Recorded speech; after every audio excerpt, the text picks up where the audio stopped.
Connor, could you introduce yourself and talk briefly about your position on the Interfraternity Council?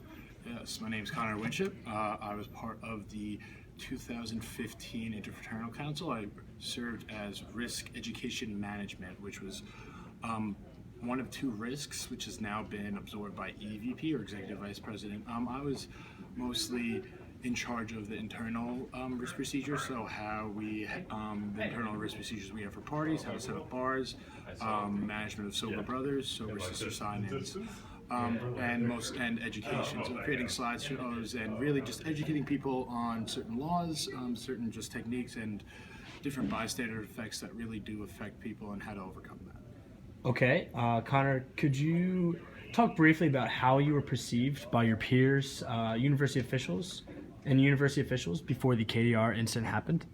Okay, when it came to that, before that, it actually was the biggest shift actually occurred in the first 2 months or 3 months. That's when we had to hand down the PICAP decision, which was when we actually revoked the first charter. That was the first time in 4 years. So it was actually seen as a big step with theirs. Theirs was hazing allegations, which were actually confirmed.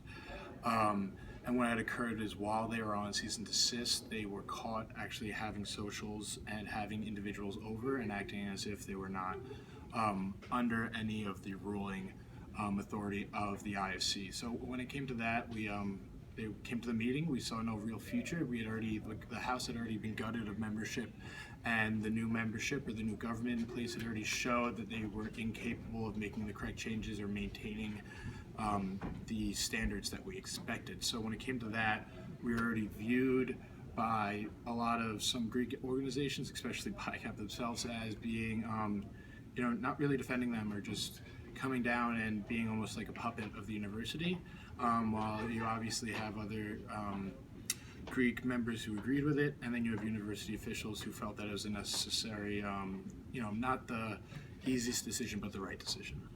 Okay. So how were you involved in the investigation with KDR as being one of the managers for risk? Okay. When it came to KDR was one of those in which we were told of the general idea of it. We actually really did not receive or have knowledge of more information than most of the public. This was because that the investigation, before our investigation could begin, because it involved students, the police, which then thus also student conduct, we had to allow the police investigation to continue and to be closed, charges to be filed, and then we also had to wait for the student conduct to finish their formal investigation before we were able to see any evidence and make any decision on the banning of the chapter as a recognized chapter of the IFC in Penn State.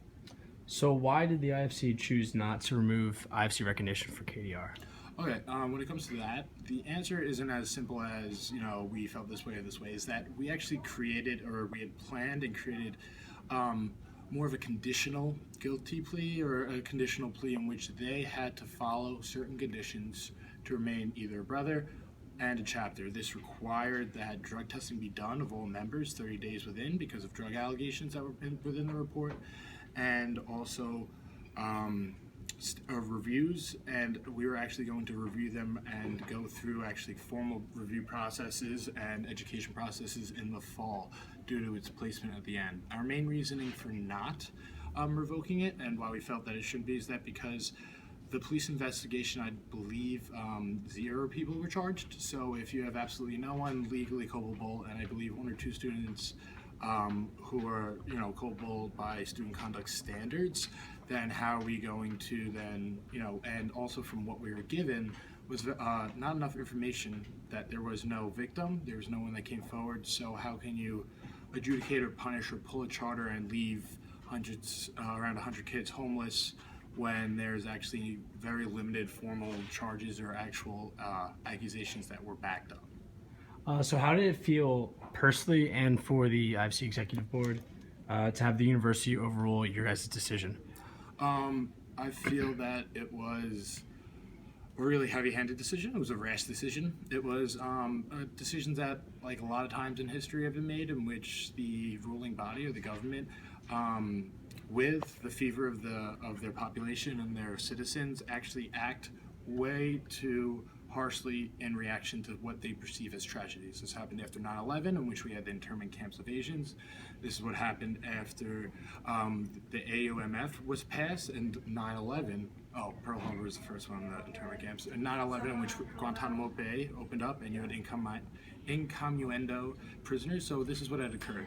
We knew that the university was reacting out of public interest, and because of the being in the public spotlight, we felt that they undermined the very government and organization that was put in place to properly police it. So it seemed like it was a really big pull, that a real big realization that in the end, really we're more of a puppet or someone to be used or to be blamed or to put a face on it, versus that. And I do personally believe, this isn't substantiated, but I believe that contributed to Roy Baker's decision to leave Penn State University and go join West Virginia, in which he was given full autonomy over the Greek system.